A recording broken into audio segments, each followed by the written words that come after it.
guys, welcome back to my channel. Thank you so much for clicking on this video. I'm a wellness, pregnancy and postpartum coach, and today we are talking about how to love yourself again. Okay, I'm saying again because through life we go through seasons, yes, and each season affects us differently. And most of the times when we are transitioning from one season of life to the other, there are things that happen to us and they can shake our confidence. They can make us not to love ourselves as we used to. Now this is a mom's edition, but it can also apply to any person, specifically women. I only know how to be a woman. I've only lived in a woman's body, so I can only speak from a woman's perspective. Okay, but I believe these lessons can apply to everybody. So the first thing, you have to fill your cup. Now when I say that you have to fill a cup, it's going to explain everything else that I'm going to say throughout this video. You can't pour from an empty cup, right? So for you to be able to love your spouse better, for you to be able to love your children, for you to be able to love your parents, to love your neighbor, to love your friends, it can't come from emptiness. It can't come from a vacuum. It has to come from a place of love, okay? So that is why I'm insisting that you must fill your cup first. So how do you fill your cup, right? And how you fill your cup is how you love yourself, all right? So the very first way for you to fill that cup, and in short to start loving yourself again, is by being selfish. Yes, you can't be too nice, okay? Being nice makes you a doormat for everybody. It makes people step on you. It makes people cross your boundaries. You tend to over-sacrifice yourself, over-sacrifice the things that you have. But if you're selfish, you only get to give that which you have the capacity to give. Okay, that is because you put your needs first. You put your needs first. For example, let's say you need, maybe someone has asked you to make a certain contribution, probably for a function, yes, or maybe some friends, they want you guys to go outside and hang out, but your schedule is really tight, or maybe you do not have, your budget cannot cater for that, right? So most of the time we find ourselves as women, we want to please the other person, and we overstretch our boundaries, we overstretch our budget, we overstretch our times, and at the end of the day we do not feel good after doing this. It makes us get in some negative energy, and once you get in some negative energy, over time you start losing value for yourself, and that is how you continue not loving yourself adequately. So yeah, it is important that you become selfish. Put your needs first, right? That way you're not going to be mad at the universe. Okay, the next tip is to protect your energy. Preserve and protect your energy. What do I mean with this? I mean that surround yourself with people who love you. Surround yourself with people who have good energy. Like if you spend some time with somebody, and after that you feel like your energy is drained, then that is not the energy that you need. More so if you're trying to rebuild your self-love.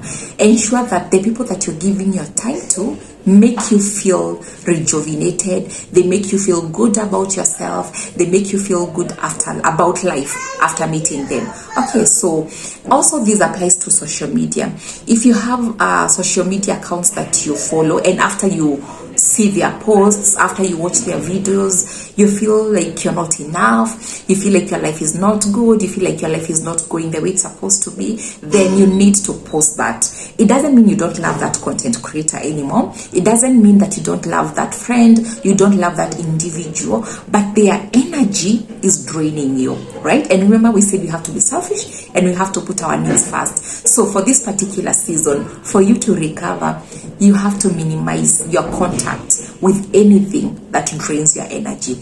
On the other hand, you should surround yourself with people who are vibrant. And when I'm talking about vibrant, I'm not talking about extroverts versus introverts. No, I mean vibrance of life. People who are loving life, people who are doing well in life, in different areas, different levels. That way, you're going to see a very positive side of life. and it's going to make you feel like you're in a better place, or maybe it's going to make you have hope to get where you really want to get. And let's go to the other tip. You have to invest in yourself. Okay, so most of the time we lose love for ourselves, and especially after becoming mothers, because we stop investing in ourselves. We stop maybe buying the makeup that we want, we stop buying jewelries, we stop buying nice clothes. When you go to the mall, you only think of picking something for your husband, you only think of buying clothes for your children. At the end of the day, you have so little left for yourself, and it makes you feel like you are coming from a place of scarcity.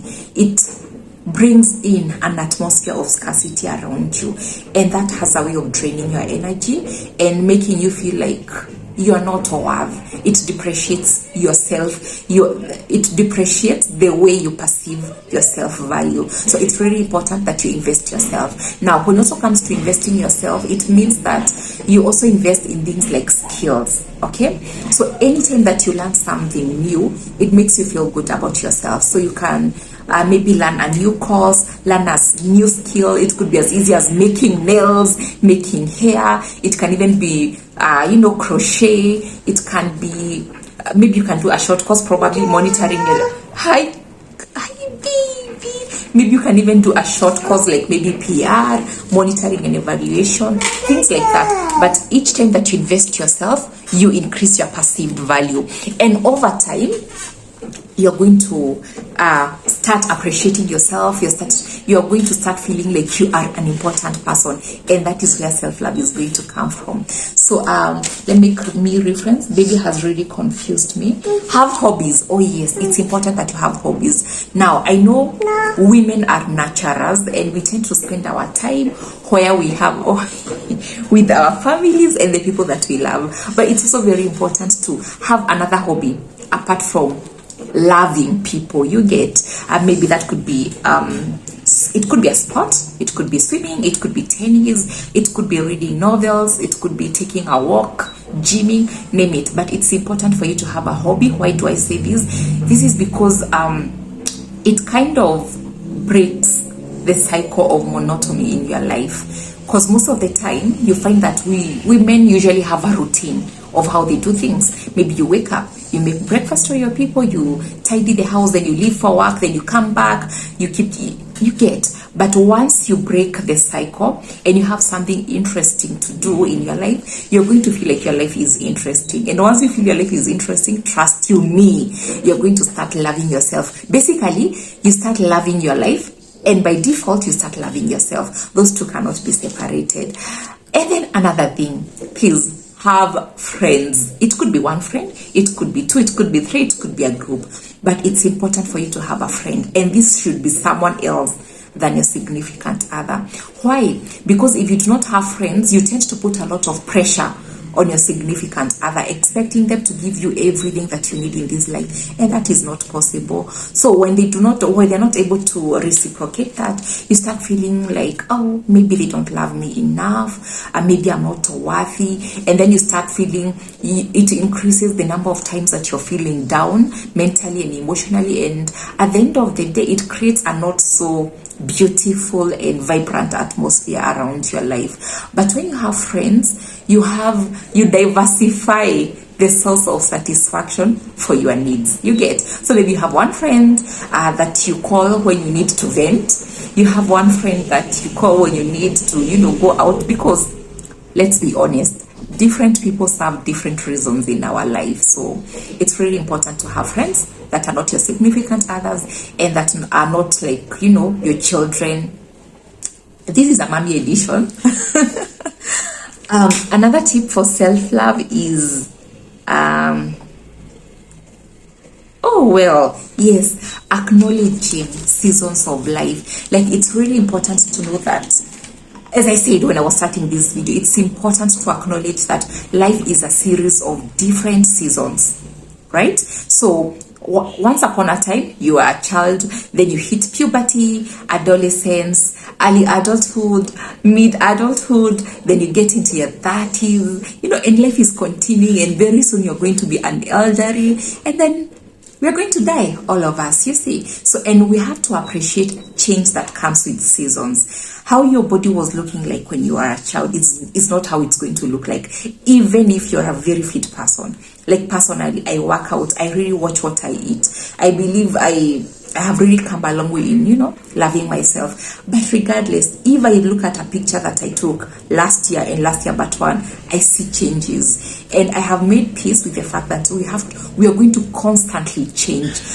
Before you are pregnant, maybe your skin was intact, then you got pregnant, and then probably the skin is a little bit loose, maybe you have wrinkles, probably you now have stretch marks, your boobs are not as pucky as they used to be, and naturally they can make you feel not so good about yourself. But listen, if you appreciate and acknowledge the different phases of life that there is for us to live, then you're going to start, instead of